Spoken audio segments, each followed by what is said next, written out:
Hey everyone, my name is Dan Cervantes. I'm a co-founder of Harmonic. Welcome to the debut interview episode of our new series, Coefficient.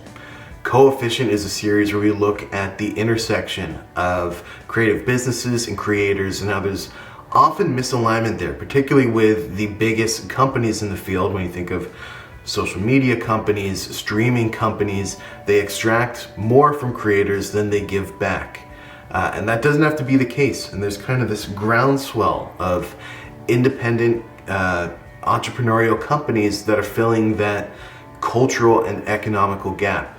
And our first guest, Airhug, is one of those companies. So Airhug is a brand new online radio station that is entirely human curated and only plays music from independent artists. In this episode, we talk with the CEO, Deborah Kidd, and the Director of Operations, Maddie Michaels. They talk about how they founded Airhug, why independent radio matters, and how they're building this from the ground up. It's really exciting, and if you want to listen to Airhug Radio or submit your music for play on their station, you can go to airhugradio.com. I'll include a link in the description. And tune in. It's great to just listen to independent music all day and know that your listening is generating royalties for those writers and artists. It's great. But without further ado, let's get into the episode.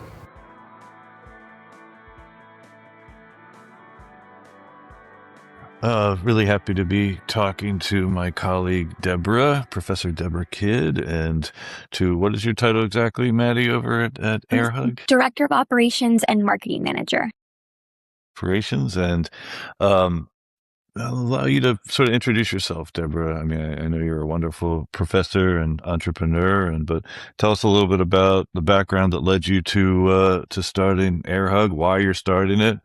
But just really happy, and thank you for taking the time.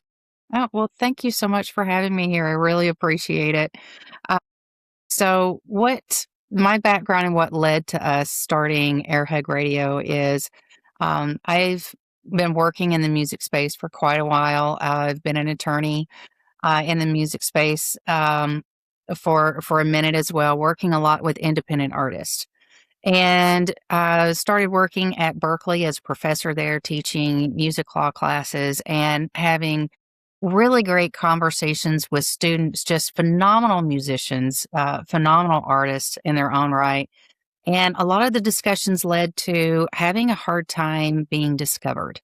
There's so much music being uploaded now that it's hard for them to cut through the noise and get noticed by, fans and by, companies that have opportunities for them.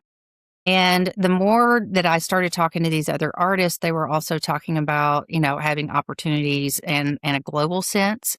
And it's hard to do that as an independent artist. And I was at dinner one day with someone who's now the director of programming, and we were talking about this issue. And she mentioned, why don't we start a radio station? And why don't we just have really cool music by independent artists on this radio station and create a space where we can cut through that noise and find these really good artists and musicians to put on the station and highlight them and let everybody find them a lot easier than trying to sort through what your Spotify or Tidal or Deezer algorithm is going to give you. So we're, in a sense, we're not trying to compete with the streaming companies. They're doing a great job at what they do. What we're trying to do is really pull out and find those independent artists who are just absolutely amazing and put them out there, not only for them to be able to be seen and heard, but also for fans to find them as well. And so we've decided to human curate all of our music. We search for our music. We have a lot of people from Berkeley and Berkeley students who are helping find this music. And we are curating them to put them into the rotation so that they can be highlighted and found by new fans and new opportunities in the music industry. So wonderful. And as a colleague of yours at Berkeley, I applaud you for being not just a professor, but a practitioner. I think it's Thank you. so important for the students to have professors who are actively working and innovating, because everything's moving so quickly. Yes. And obviously at Harmonic here, we're trying to do a similar thing. I think you said it in a really lovely way, and there's no reason to be, I guess, negative about the other options, streaming or otherwise. But I think having alternatives, particularly around independent music, is just essential. I may be more cynical than you about just sort of the media industrial complex and the way that it's just sort of a mill for grinding up, hope and aspiration, but selling hope and aspiration. Yes. But as I say, kind of staying positive, Dan came up with the wonderful name of our blog, Coefficient. This is really in the spirit of it. What we're trying to do with Harmonic is very similar, is to curate.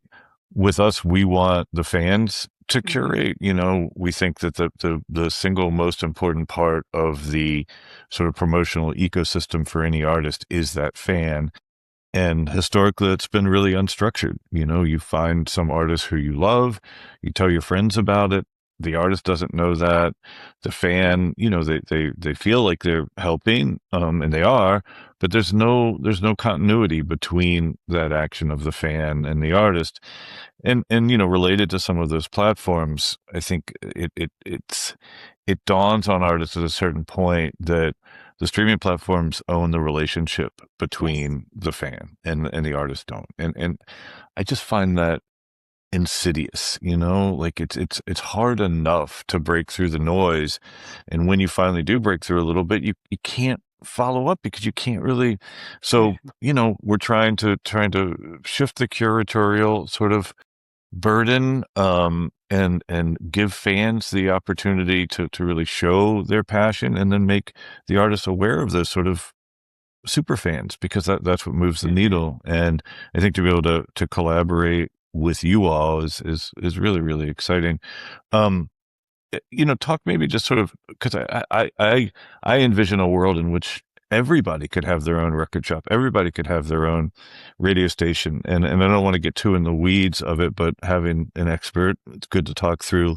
What does it mean to start a radio station in 2026? I assume it's internet only. You're not buying frequency, but I could be wrong. Right. We're internet only. It's a digital, non-interactive radio station. So for us, we chose that in part because it's much easier to license. On that, the streaming services, those licenses look a little different. You have to get individual license with every single artist. So with the non-interactive radio station, we can use blanket licensing. So for anybody who's looking to get into that space, licensing can really up the cost and the time factor in order to be able to put that out there. So with the radio station, we chose to go this way. Also, we were finding in our research that, especially with the younger generation, so Gen Z, Gen Alpha, and your younger millennial generations are turning more towards radio. They're experiencing what's called algorithm fatigue, where before the algorithms would feed them music and it's like, oh, cool, here's a new artist, or, oh, here's something else going on. And now they're finding that the algorithms are starting to do a hard left turn on them. In certain areas, and they're not really finding music the way that they used to. And so for us, with the radio station, with us curating it, going through and curating it ourselves and not depending on an algorithm, we're able to provide music that has already gone through 2 to 3 stages of cherry picking. so to speak, by people who are in the industry and people who are working to step into that industry. And I will say, Berkeley students, I'm a little biased, but they are absolutely fantastic at finding this music and being able to not only find it, but then quantify why it deserves to be on the radio station. And so when we're able to do that, we feel pretty confident that we're bringing forward music that you might not like every single song on the station because everybody has different taste, but you're going to find, oh, this is really good. And the other thing about it is I think there's a misconception that if it's independent music, it must not be that good. The good music only comes from the big, Billboard top 10 or the top 40. And we have found that we're so happy with what we're putting on the radio station. That's about all we're listening to. And it's new and it's exciting. There's new earworms coming about. You just can't get them out of your head. And so if you're stepping into radio right now, I honestly think it's kind of an exciting space because you're able to do things like this and you can pick your music. You can pick your artist, you can highlight them however you want to. And you kind of have a choice in how you do that and then build your fan bases from there. And we've had a blast putting this together. We're really excited about it. We love the music that's going up. And anybody can do this. They can. Yeah. You put your mind to it, you can do it. You talk about, sourcing music, right? Sourcing Mhm. music for when you're running a radio station, that's 24 hours of music. I'm curious how you're thinking about having enough music, programming for, I guess, not just a full day, but kind of ongoing, right? How have you approached that? So for the initial rotation, we went out and we found the music ourselves. So we were diving into social media platforms. We were, trying to run our streaming playlist in a way when we were listening that where we could find independent artists. Quite honestly, social media has been the best place for us to find artists. And diving in and just doing a deep search that way to be able to find all of our artists. Now, we about 2 weeks ago put up our submissions page on our website. So our website now has a submission page. So artists, if they want their music to be considered for the station, they can submit it directly to us. And going forward, that will be the majority. The majority of the songs that we choose to put in rotation will come from those submissions. So we have our initial rotation that we went out and searched for and found ourselves, but we are going to grow it through the submissions where artists can put their own music through there. We'll run them through the curation process and then fit them into the rotation going forward. Our rotations will run, each song that we do put up for the rotation, we're going to run it for approximately 6 weeks. And then run them a couple of times a day because we want to be able to run them enough to where fans listening can get familiar with those songs and then become fans of those songs and then start asking, hey, do you have any more music from that one artist? I mean, I just love this song. Is there anything else? Or they can go dig themselves. And one of the things I really love about it is that, I'm so excited about Harmonic FM working with us so that these fans, if they find them on our site, we can send them to Harmonic FM so that they can download their music or get a vinyl or something like that and continue that, deep love for that music and the support for the music of that artist and create that artist fan engagement there. I just absolutely love the synergy of the two platforms in that respect.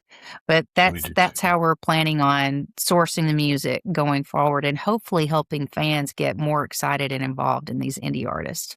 I think that's one of the cool things too. It's like Harmonic and Airhug are coming together and it's one common goal is to putting the artist first, supporting the artist. And in this today, right now, it's always the case. And so that is kind of the commonality that we want to shift focus towards, of discovering indie artists, discovering, what they have, and kind of changing, your kind of different music curation that you're hearing. And when we pick and select our songs for the rotation, it's to also fit your time of day. So on a Friday, you got the electronic house vibes, and then you can just go to something mellower on a Sunday. I think that's kind of what we're also trying to align with people's time of day when they're going to listen to the station as well.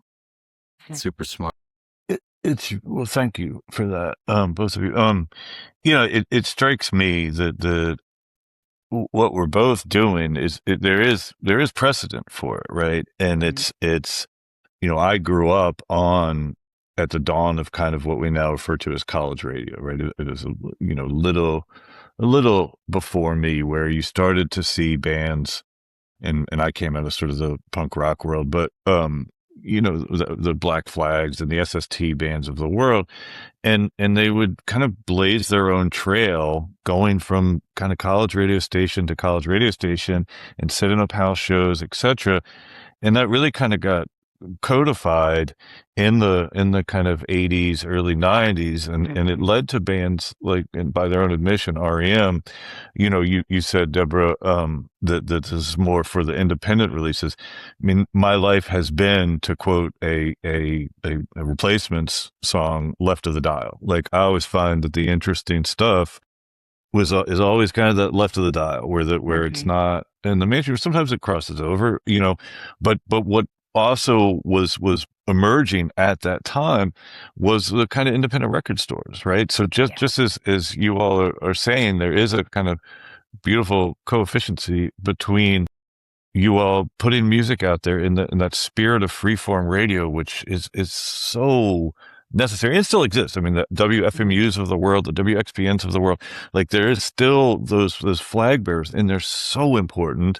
Yeah. But the connection between discovering something on a station and then actually making a purchase has been disconnected. And that's what we hope to, like, in the way that you all are sort of bringing back that spirit of independent radio, we're trying to bring back the spirit of the independent record store, where, in the same way that you all can have a radio station now by working with Harmonic, anybody wants to have their own record store, find the things, review it. And we so need that. I like the algorithm fatigue, but it's also just sustainability. I mean, Maddie, I think you're an artist, right? Like, it's so hard. You don't make any money from Spotify. It's a cent. I mean, it's, and it's like, then you're pouring into the playlisting campaigns, and then you're pouring into the Facebook and Instagram ads and these other things to try to boost the momentum. And it's difficult, very. And Dan talks about this, but that's not why artists get in it's not, you don't become an artist to chase some algorithm. No. It's disjointed, it's disconnected. So yeah, I think it's the spirit that galvanizes us is this sense of, how do we better support the independent community? And one element of that is curation, which you all are doing. And then the other element of it is allowing there to be an actual value for the work that they put out there. And I think we have to stand by that. We have to, one of our key tenets is you should pay for music, and not everybody has to do it. But if, you kind of, you get the music that you deserve, right? And societies get the art they deserve. And we've somehow lost connection between just this idea that art just sort of emerges and you can just grab it from wherever. And journalists are getting destroyed. There's, that's not a thing anymore. So trying to build an ecosystem in the same way, using new technology that Black Flag did back in the 70s and 80s. It's all coming around, Oh, so speaking of getting artists paid, right? I mean, these streaming ecosystem has kind of been built in such a way where you sign up for a distributor, your music goes everywhere, you get paid. I was looking at your submission form. Artists need to be with a PRO. They need to be registered with Sound Exchange. And, when we talk with artists, sometimes there's confusion around what are these different agencies doing for me, and this is exactly why someone needs to be signed up with a PRO and with Sound Exchange. But have you found that to be a hurdle at all? Have artists been surprised they need to sign up? Has it been difficult to get them to do that? I mean, this is kind of the inside baseball stuff that has been abstracted away for a lot of artists over the past decade, but it's important that they know. Yeah. Yeah. And, Maddie and I both emphatically nodding our heads. Yes, we have had, been quite surprised, honestly, with how many songs we have found that we're like, oh my gosh, these are so good. Let's put them up. And then we go to check and they're not registered. Yeah. Yeah. They're not registered anywhere. So we decided as part of our submission page to put in there, are you with the PRO? And if you're not, then we provide instructions on go get registered. Because the last thing you want to have happen is for your music to be up and running, but your money is not coming to you. It's going to a big black box somewhere else, and somebody else is eventually going to get that money and not you. So we're trying also to educate artists as they use our platform, and fans too, as they come to the platform, on, here's your revenue streams, protect them. Here's how you collect your performance royalties. These are all the different places you need to go to. Sound Exchange, very important.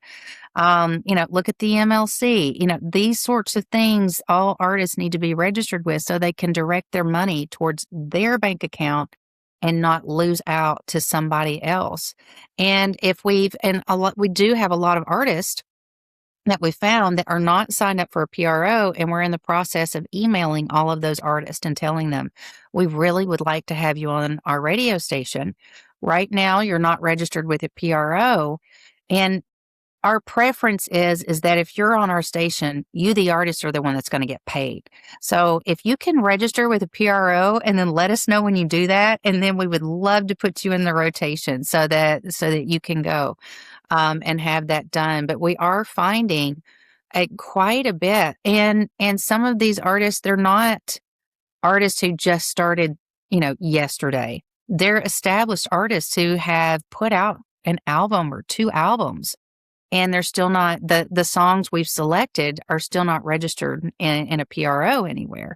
So it is important to also educate as you lift them into their exposure, to let them know, hey, here's a few little things you need to do to tighten the music business side of this so that you can continue to get paid for and grow your music. And grow it in a way that really benefits you and not somebody else who's going to benefit from the black box. Education is, I think, so integral for Airhug that there's so many loopholes as an artist that you're going to get into that you don't know, what you're signing. You don't even know you got to copyright your music. You got to, and beyond registering, you got to copyright it. You have to have those protections. And so I think having that music business, insight and educational part that we're going to be offering to artists through our, industry, professionals with interviews. We're also going to be interviewing other artists as well, bringing them blog posts and other educational materials as a way to bring awareness to really kind of the tools that you need to have to be an artist in this industry. Right. Yeah, it's well said. Of not editorialize on my opinions of some of the collection societies. I think that one core piece of this that both of you are, of course, absolutely right, but the push on education that I want to make is for artists to understand the importance of sort of owning the relationship with the fan. And, I think we can all agree that there's just I believe it was Supreme Court ruling about Meta being negligent in the same way that tobacco was. I mean, that these platforms know that they're harming people. Beyond that, we should know also that they're taking your information and bundling it. And, so there's, to my opinion, just objectively bad actors, right? But these is the cards that we've been dealt. And so I've been I'm working on a piece for Coefficient on this, where you have to view all of these pieces as top of funnel ways to then have a next action that takes the listener from you all or from wherever to a place where you can, as an artist, connect with a fan. And that has to be a website. It has to be something where you jujitsu the really diabolical methodology that these platforms are using and use them to get that top of funnel awareness. Right. But then bring them to you. Bring them to the fans, because if you don't do that, all you're doing is feeding the algorithm. You're and so it's a mindset shift. And I think that it goes to what you're both saying about the education, that you feel like you have to do these things as an artist, and they're just sort of random acts of improvement, but they also can have this really net negative effect of you throw something out there and you don't get the feedback that you want, and it makes you think that your music is bad. Yes. And then you stop making music, and that's the worst of all outcomes. And so the stress point that I want to make is like the human curation that you're doing. What we're trying to do is to say, listen, building a market requires two things: doing something remarkable and putting that in front of people who are predisposed to care.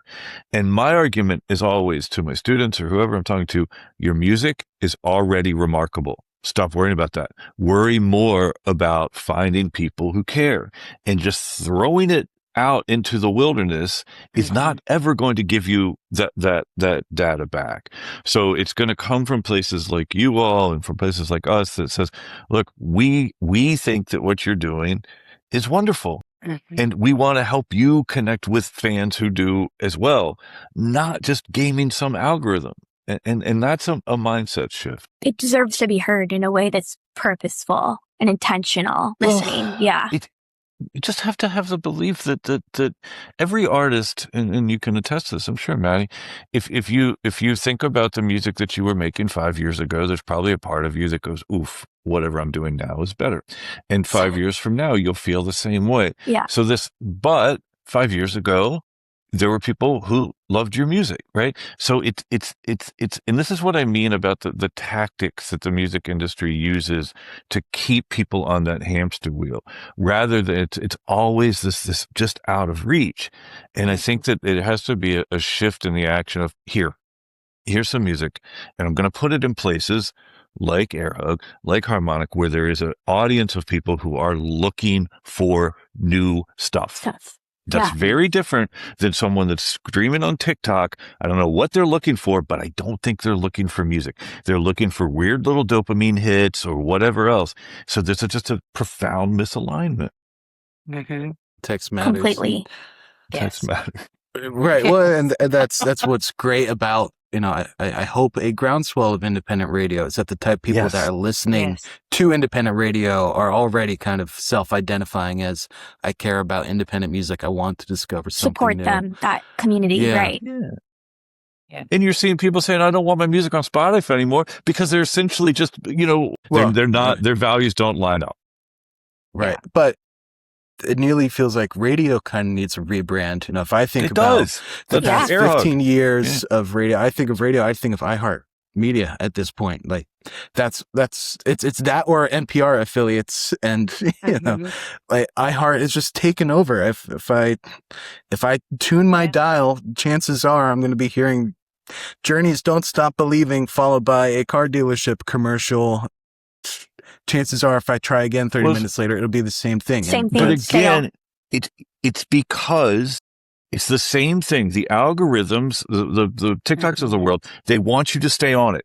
It's the same thing once you rise to the commercial level. So you go from college to non-com AAA to commercial AAA, then up to hot AC. There is a line of demarcation once you get over non-com AAA, because then the stakeholders are no longer the listeners. The stakeholders are the advertisers, and the advertisers want you to listen to their ad. And the first thing people do when a song comes on that they don't hear, that are in that setting, is they switch the dial. So that's why you continue to hear journey or whatever. Whereas, the radio stations at the below at the non-com AAA and below down to college, their stakeholders are people who actually want the plurality and diversity of music. And they are legion, as people say, right? It's just that we've conflated the capitalism, right? And with instead of sustainability. So we need these substitutes, these alternatives. There are people, there are 4 of us on this call right now that want that. That want to be exposed to new things. We're not alone in that. And there are enough of us to be a supportive substrate for a lot of artists. We just have to organize. Yes, I agree. And I absolutely love that Harmonic FM has created a way for independent stations to be able to use your platform to help curate and sell the music of these independent artists, and that it's a fair you've created a very fair market for these artists as well. And but it's way for you all too. Yeah. So, sorry to interrupt. I mean, like you can talk or not talk about like the economics of an online radio station, but like it's certainly not like an oil company, right? And so like we want to help you all generate revenue. Sorry to interrupt. No, we love that. And we love that the splits for the artists are very, very fair. Yes. Especially when you look at what they get paid by other platforms for having their music on that platform or sold or downloaded. You have a much more fair playing field and game split for these artists coming out of the gate. To the point to where, we've even made it a rule over at Airhug that as much music as if we have to purchase music for the radio station, we're trying to do it through Harmonic FM as much as possible. Because that is a platform I really want to support and get behind, because it's a platform that supports and gets behind the indie community and supports that ecosystem and lifts it, doesn't ignore it, doesn't turn a blind eye to it and say good luck and Godspeed. It says we are a community and we are going to be successful and we're all going to pull together to make this work. And I absolutely love it.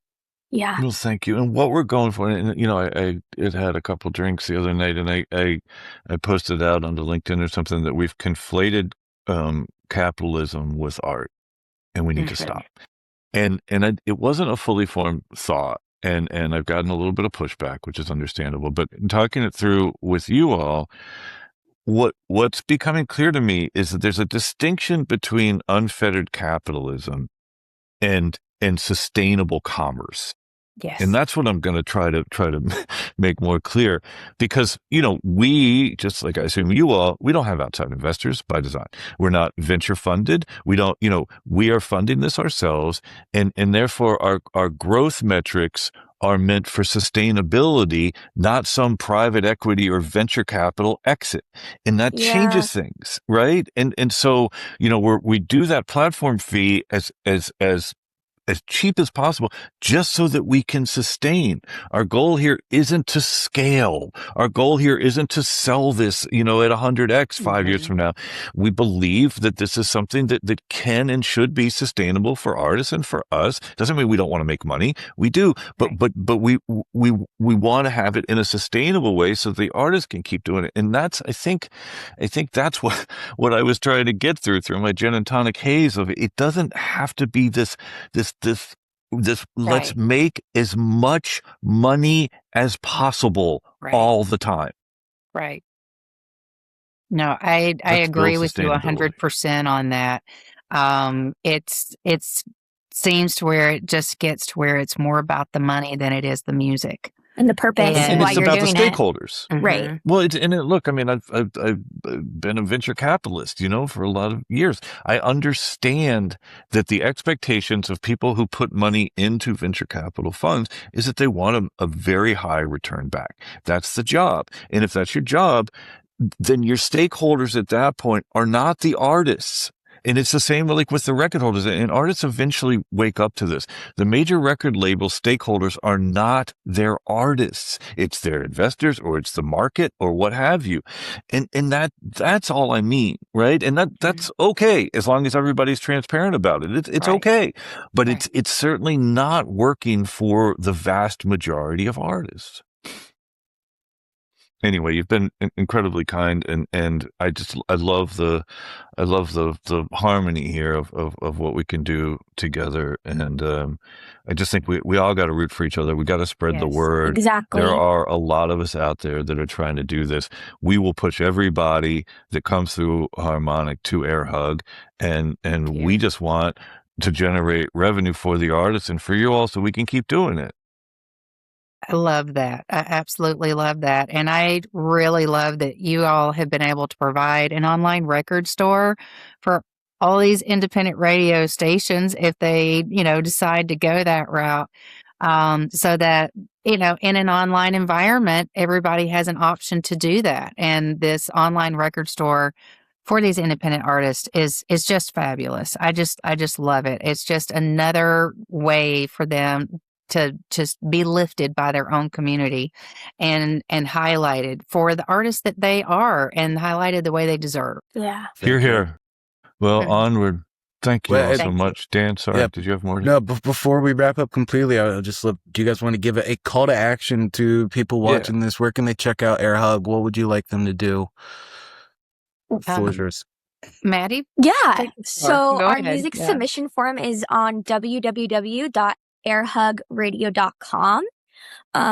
And you can also learn a bit about our team as well, kind of our mission and focus.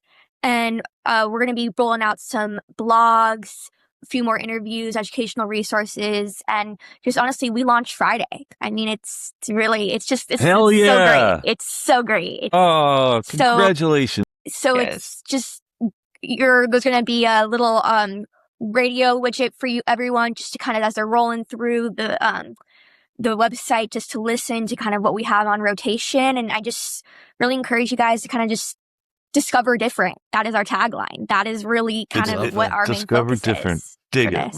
Yeah. Well, and that's I'm bookmarking Friday, it. I'm going to listen. Yeah. That's Friday, April 3rd, which means by the time this comes out, Airhug will be live, which is exactly. Congrats in advance to you guys for hitting the big red button. And let's do this more often. Let's compare notes, and Please, we like the idea of sort of building in public. Whatever information we can share to help each other, but also help the artist community. I mean, Deborah, you are an absolute just wealth of information around this, and I'll chime in whenever I can. But we both. I just celebrated 15 years at Berkeley, so I got a little amazing. So I'm happy to share what I know. Well, thank you so much, George and Dan. I appreciate you having us on today. Yeah, thank you. Maddie, thanks for coming in with me. She's, oh my gosh, she's my right hand and the backbone of the radio station. She's just amazing. So I can't. Deb is just an amazing person to work with, and just the knowledge and kind of expertise just to kind of observe is awesome. So, thank you. Thank you.